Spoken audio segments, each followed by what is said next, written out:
No true spooky stories thread? Let's change that. I'll start. Hotel shenanigans. Be me. Several years ago. 24-year-old struggling to get by. Get a job through a friend at a huge hotel and a conference center. Basically, just have to make sure all the rooms are in order and clean up after the guests leave. As well as set up the conference rooms whenever they have been booked. Job's pretty chill at first, just walking around listening to music while I work. However, after the first couple of shifts, some of the other aspects of the workplace started to make themselves known. It started out small, like hearing someone faintly talk to me turning around and pulling out my earbuds to hear what they were saying, only to be met with an empty room.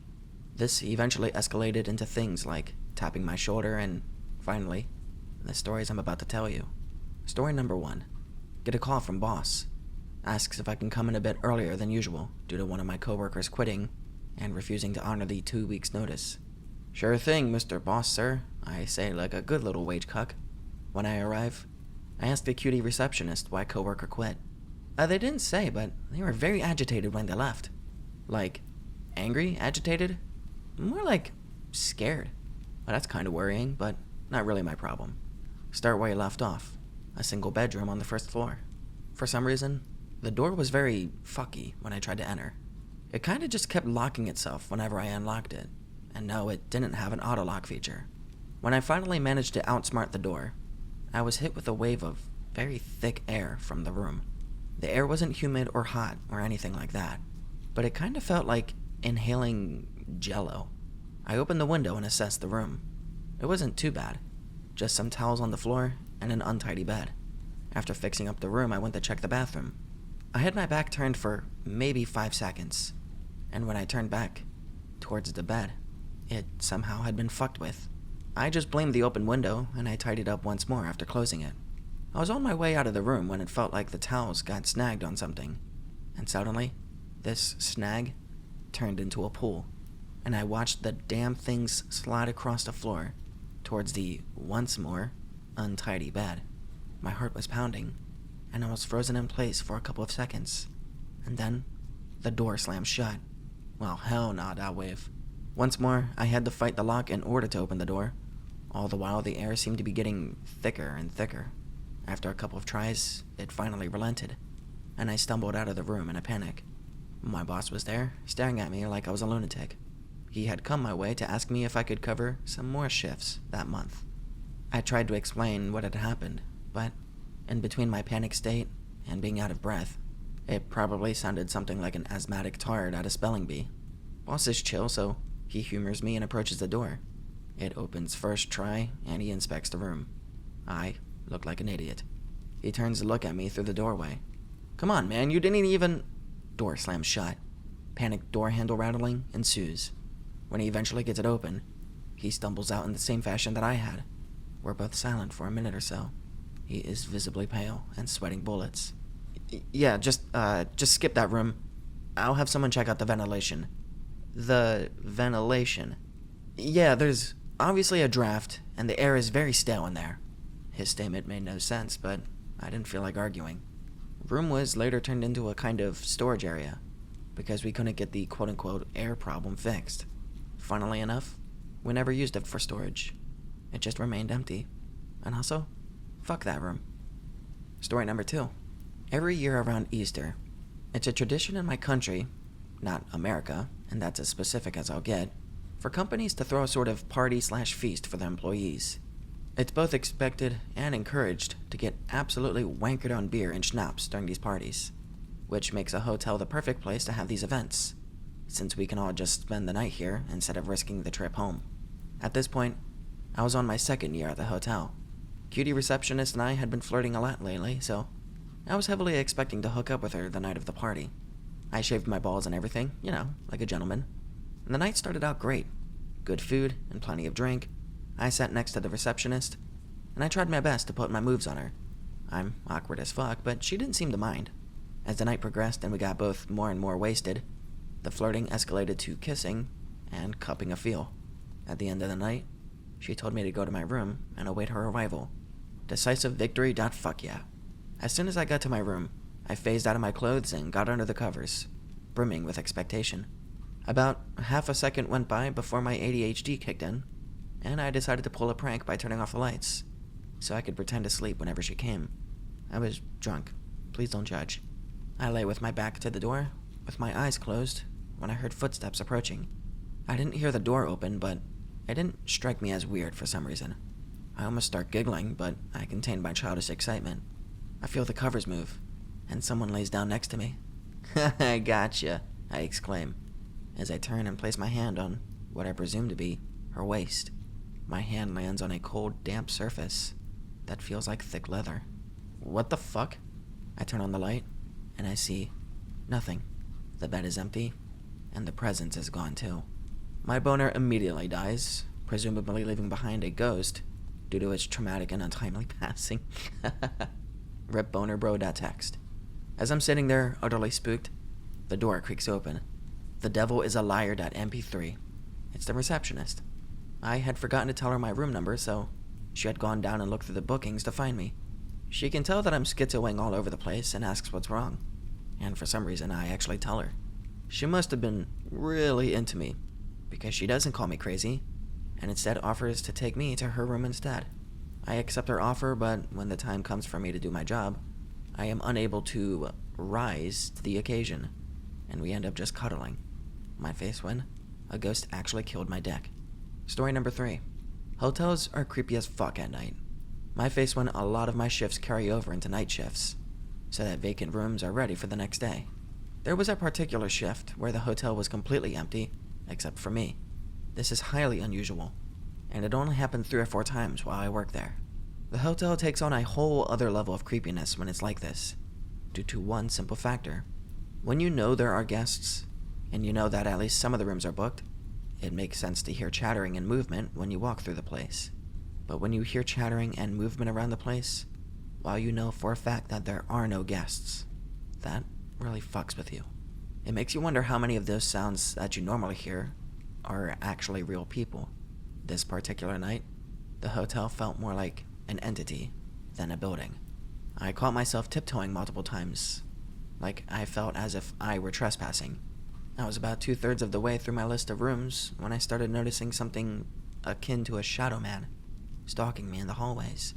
It would always appear in my periphery, in the far end of the hallway, and it would quickly disappear around a corner whenever I tried to sneak a peek at it. That fucker made it extra nerve-wracking to enter and exit the rooms, since it would only give it a chance to move in closer, or maybe wait for me on the other side of the door while I did my job. After enduring it for about half an hour, I decided to be a pussy and called my girlfriend, which, yes, was the receptionist. And no, I don't know how I pulled it off. I explained the situation to her, and she offered to keep me company. Nah, that's okay. I feel better now just talking to you. We talked for a little while, until she mentioned how pretty the moon was that night. Oh, really? Yeah, it's full and almost, like, orange. Oh, it's a blood moon. Oh, I gotta see this. I went over to the room's window and pulled the curtain, and to my surprise, it was completely dark outside. I couldn't see anything. Not to be a dick, but are you sure? I don't see anything. That's weird. It's lighting up everything outside. Are you sure your window's facing the right way? Well, it should be. I pulled the handle and tried to open the window so I could poke my head out and get a better look at the sky, but I was met with resistance. What the hell? I muttered as I tried pushing it a little harder. It wouldn't budge. Suddenly, a bit of light shone in the top left corner. What the fuck? Suddenly, in one swift motion, the darkness just sweeps away from the outside of the window, and I am met with a bright night with a full orange moon. The best way I can describe it is as if something huge had been standing on the other side of the window, and then it moved away after I tried opening it. I was on the 2nd floor. Hey, you got real quiet there. You okay? Yeah. I'll be out of here in no time. Love you, bye. Finished the rest of the rooms in record time, although very messily and not up to code, which I got chewed out because of it the next day. I hauled ass out of there, and I never told girlfriend what had happened. Visiting New York City in 2022. Decided to ask a girl I barely knew out on a date. She, of course, texts back, declining. I chuckle to myself, put my phone back in my pocket, and I keep walking down 42nd Street. As I look up, I see a homeless guy. He had a really malevolent vibe, so I immediately just look away, lest I make eye contact accidentally. Walk past him and walk into a chain to get some lunch. While I'm waiting in line, I hear the door open behind me. And of course, it's the homeless guy. He just says, "I guess she didn't like you very much," and then leaves. I just stare at the door in shock. I have no clue how he could have known that. My only explanation is that he was possessed by a devil. Really? That's your only explanation? Here's what I was told. Be friend of mine. Attract spooks like I'm shit to their flies. Decide to go ghost hunting at an old ranch. Group is setting up equipment by the main house. Wander by a shed. Feel a strong pull towards it. Fall into a trance. Get pulled in as I walk by the door, which locks behind me. Incredibly horrid evil vibes. Start screaming. Get let out, but fuck off from that ghost hunting adventure. And yet, she didn't learn. Because B same friend. Investigating a graveyard with the same group as before. Whole lot of jack and shit.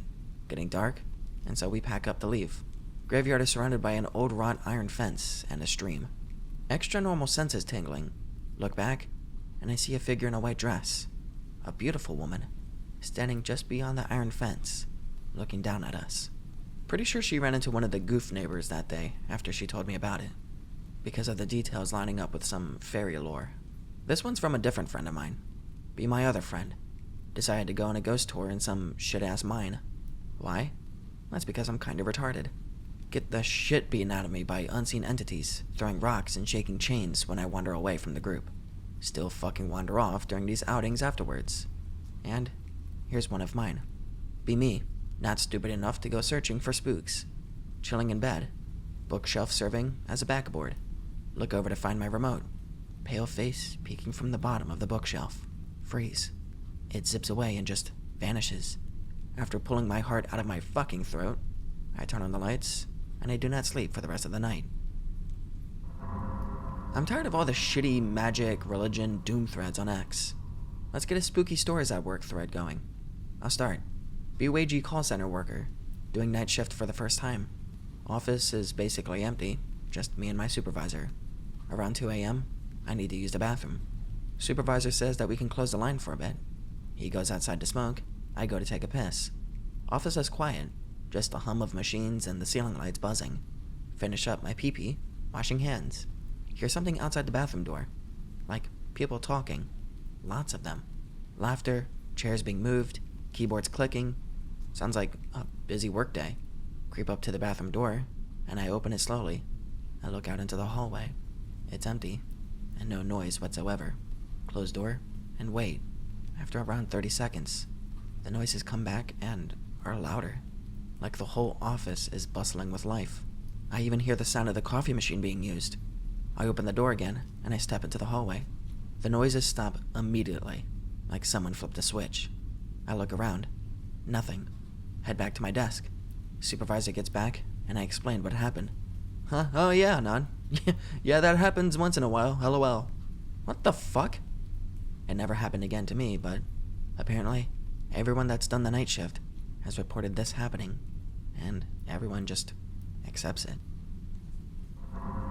Here's a story of how I got fired once. Working at supermarket, stocking shelves. Used a service elevator to get to the basement storage, and the elevator is old as fuck. I take it down to the basement, and the elevator stops halfway, which is not unusual. Spam the emergency buttons, and nothing happens. I radio my colleagues. No response. Fuck me. Try to stay calm. Turn around, and see a shadowy figure in the corner. Tall motherfucker with glowing yellow eyes. Freak the fuck out, start banging on the doors and screaming. Everything goes dark, and I faint, I guess. Wake up 20 minutes later on the basement floor, with my shirt all ripped up. Supervisor finds me on the ground, and fires me ASAP. Claims that I was high on something and was not fit to work there anymore. Well, I was high on weed that day, but weed never got me seeing shit like that. I was definitely attacked by something. When I was 17, I had a really big fascination with snipers and ghillie suits and stuff like that, and so did my friend. This ends up with us buying a bunch of ghillie suit gear and airsoft snipers. We like to camp and decide to go to camp in the woods and LARP as ghillie snipers for the weekend. Be us. Our neighborhood runs along a golf course that borders a forest that goes on for ages. We have to walk through a well-lit path, and then through a small strip of woods to get into the golf course. The plan is to wait for nightfall on Friday, sneak through the golf course and into the woods, hike deep into the woods, and camp for the weekend before coming back Sunday night. Prep goes well, and night is approaching. Sneak out the back door and have my sister lock it behind us. My friend, who I'll call Steven, has a cheap night vision monocle, so he leads the way through the small strip of woods that separate the neighborhood and golf course. We're trying our best to keep quiet and not make so much noise. Our ears abruptly begin to ring in high pitch, almost like we go deaf, and we can't hear anything, like we're underwater. Steven pulls on my arm and says something, but it sounds so muffled. He starts pulling me through the brush until we make it out onto the golf course. Ringing subsides, and we both look at each other like, what the hell? It's not the time to talk about it, so we set up to do recon over the golf course to plan the next move. I know it's not the most interesting story, but the weird stuff happens when we reach the forest. It's a full moon, so it's bright enough to use our scopes to look out over the course. Plus, the night vision shits itself over that distance, so the scopes are a better option. As we're panning over the course, we're teasing each other with the typical, what the hell was that? Oh shit, it's the cops. Just trying to freak each other out. Visible from our position is the main complex, plus a few smaller maintenance sheds, along with one large barn structure. And out of all of them, it looks like the weirdest. Steven drops his voice and goes, shit, man. I think there's something over there. I think he's fucking with me, so I go, let's go then. We can sneak up there so it won't even see us. Steven seems genuinely freaked and starts talking about how we should just head back home, but I push and say that it's probably just animals. Peer pressure gets him to crouch walk over to the building. From far out, it looked normal, but as we got close, it seemed to get darker. The wood was rotten and dark, and it just looked derelict. There was a break in the side from which we used a monocle to peek inside, and nothing seemed to be inside. Our best guess was it was a storage barn for something like manure or mulch. I'm not sure. It was just empty at the time. The hayloft is slanted down, and there's a stair leading up to it. It's pitch dark up there, and none of us want to look. We, suddenly, are aware of a clicking noise, kinda like the clicker in Band of Brothers, but it's coming from the hayloft. Steven refuses to go up the steps, but I really want to see what's up there, so I make him hold the flashlight and tell him to turn it on when I motion it. I try to quietly climb the steps, and I hold up my phone and motion for him to turn the light on. Obviously, I don't get anything, and Steven, upon hearing that there isn't anything, peeks his head up and shines the light around, and it really is empty. The clicking sound is still going on, and I am starting to get weirded out. But by this point, Steven has gotten over his fear and ushers us to keep going, so we leave the barn, still laying low to the ground. As we're walking towards the forest, clouds move over the moon, so we have to switch back to the monocle. As we get further from the barn, the clicking noise disappears. The course is about a golf course or so wide, and we are nearing the entry point to the forest that we were gunning for. And then, the clouds disappear from the moon. Right before we enter, Steven takes one last look through the scope at the barn and slaps my shoulder and points. I do the same, and I'm a little lost when Steven hisses, "Roof! Look at the fucking roof!" There's a crouching figure on the roof. It looks like it's wearing clothes, but it looks almost emaciated, and its proportions look exaggerated. It was looking away from us, so I didn't get a look at its face, but it just looked weird. I put down the gun and look at Steven, and we start planning what to do. If we push deep enough into the woods, we could set up camp away from that thing. And Steven goes, "Fuck that, let's just go home." Honestly, looking back, this was super retarded. We could have just walked back, but we were really freaked out, so that was my best idea. We jogged and walked for about 30 minutes, and we figured we made it about a mile in, so we began setting up camp. I'm gonna speed this part up. A fire kept us warm throughout the night, and nothing happened for the rest of the night, and we both took shifts sleeping. In the morning we cooked soup and then cooked meat in the broth, which was actually super yummy. We began the next hike, which was 3 miles into a spot where Google Maps said there was a pond. The plan was to set up by the bank, sleep Saturday night, and head back Sunday, and arrive home Sunday night. We packed our bags heavier than expected, and the hike took a bit longer than planned, and we arrived by the pond in the late afternoon. We set up a bit of a lean-to against a tree, and set up the fire bigger than the last. By the time we had set up with the little daylight that we cut down trees and gathered firewood. Neither of us were saying it, but we were a little nervous for the night, but we kept putting the feeling aside. The water was kind of calming, so I do think that might have played a part. As nightfall arrives, we cook the remaining meat and pour the grease over sticks to use as starters in case the fire dies. We had turned the surrounding camp area into a nice little position, which helps Steven and me relax a bit more. Nighttime comes, and I have first sleep. Pass out from the day immediately. To this day, even with fevers of 102, I still have not had such a weird dream. It starts where I'm in my bed at home, and it feels like I have a rock in my stomach.